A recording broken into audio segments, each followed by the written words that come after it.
అన్న నమస్తే. నమస్తే అన్న. ఏం పేరు అన్న? దినేష్ అన్న. దినేష్. ఏం చేస్తుంటారు? Dry cleaning shop. అచ్చా, డ్రై క్లీనింగ్ షాప్. ఓకే. ఎట్లుంది అన్న బిజినెస్ ఎట్లుంది? పర్లేదు అన్న, బాగానే. ఓకే. మల్కాజ్గిరి ఏరియా కదా ఇది? అవును. ఓకే. అన్న ఇప్పుడు తెలంగాణ రాష్ట్రంలో కాంగ్రెస్ గవర్నమెంట్ ఉంది. సో ఇంతకుముందు బీఆర్ఎస్ ఉండే. సో ఇప్పుడు జిహెచ్ఎంసీ ఎలక్షన్స్ వచ్చే అవకాశాలు కనిపిస్తా ఉన్నాయి. సో మరి గత ఎన్నికల్లో జరిగిన రిజల్ట్స్ తో పోల్చుకుంటే ఈసారి జిహెచ్ఎంసీ ఎలక్షన్స్ ఎట్లా ఉంటుంది అనుకుంటున్నారు? ఖచ్చితంగా బీఆర్ఎస్ ఉంటుంది. 100%. ఎందుకు? కాంగ్రెస్ ఏం అంత లేదు కదా అన్న. కాంగ్రెస్ ఏం వర్క్ లేదు. అంటే 3 ఏళ్ళ గవర్నమెంట్ నడుస్తా ఉంది కదా. నడుస్తుంది కానీ ఏం వర్క్ లేదు కదా, ఏం డెవలప్మెంట్ లేదు. 100% బీఆర్ఎస్. కానీ మరి ఇప్పుడు ప్రజాపాలన అంటున్నారు, 6 గ్యారెంటీలు ఇస్తా ఉన్నారు, ప్రజలంతా మా వైపే ఉన్నారు, మాదే గవర్నమెంట్ 10 ఏళ్ళు అని చెప్పేసి మాట్లాడుతూ ఉన్నారు. అది మీడియా కోసం చెప్తారు వాళ్ళు, అంతే. సో ఇప్పుడు విద్యా వ్యవస్థ కావచ్చు, వైద్యం పరంగా, ఉపాధి విషయంలో ఎట్లా అనిపిస్తుంది మరి ప్రభుత్వం?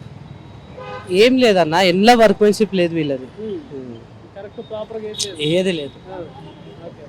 ఇప్పుడు ఈ మల్కాజ్గిరి ఏరియా ఎట్లా అనిపిస్తా ఉంది డెవలప్మెంట్ విషయంలో? ఎందుకంటే ఇక్కడ ఎంపీ బీజేపీ నుండి ఉన్నారు, కాంగ్రెస్ పార్టీ నుండి హనుమంతరావు ఉన్నారు, బీఆర్ఎస్ నుండి ఎమ్మెల్యే మర్రి రాజశేఖర్. రైట్, ఎట్లా అనిపిస్తుంది ముగ్గురి పర్ఫార్మెన్స్?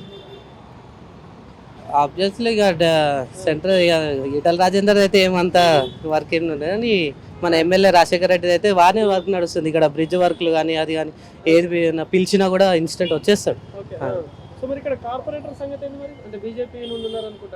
బీజేపీ శ్రావణ్ ఉన్నాడు, ట్రై చేస్తుండే ఆయన, కానీ కొంచెం ఇంకా కొంచెం బెటర్ కావాలి. ఇప్పుడు నెక్స్ట్ జనరల్ ఎలక్షన్స్ లో ఏమైనా బీజేపీకి అవకాశం ఉంటుంది ఇక్కడ? అంటే ఎందుకంటే ఇంతకుముందు బీఆర్ఎస్ చూసిలు, కాంగ్రెస్ చూసిలు, ఏమైనా మార్పు వచ్చి మళ్ళీ బీజేపీకి సైడ్ ఏమైనా చూసే అవకాశాలు ఉంటుందా? ఇప్పుడు బీజేపీ కష్టం. లేదు లేదు లేదు, స్టేట్ లో కష్టం అన్న. స్టేట్ లో బీజేపీ రాదు. సెంట్రలే బెటర్ దానికి. స్టేట్ వాళ్ళకి సెట్ కాదు. అంటే ఇప్పుడు ఎందుకంటే దేశంలో అన్ని రాష్ట్రాలలో బీజేపీ గవర్నమెంట్ కనిపిస్తా ఉంది. అవును, కానీ ఇక్కడ తెలుగు రాష్ట్రాల్లో ఉండదు, వాటి ఎఫెక్ట్ ఉండదు. బీజేపీ అస్సలు ఉండదు. ఇప్పుడు కొత్తగా పవన్ కళ్యాణ్ కూడా తెలంగాణలో ఎంట్రీ ఇస్తా ఉన్నారు, కవిత టిఆర్ఎస్ పార్టీ పేరుతోటి ఎంట్రీ ఇస్తా ఉంది. సో ఎట్లుంటది వీళ్ళిద్దరి పర్ఫార్మెన్స్ ఇక్కడ? అంటే వీళ్ళకి ప్లేస్ ఉంటుందా తెలంగాణలో? అస్సలు లేదు, ఇప్పుడు ఉండదు, ఫ్యూచర్ చెప్పలేము. ఫ్యూచర్.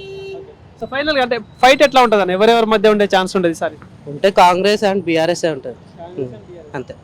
Thank you.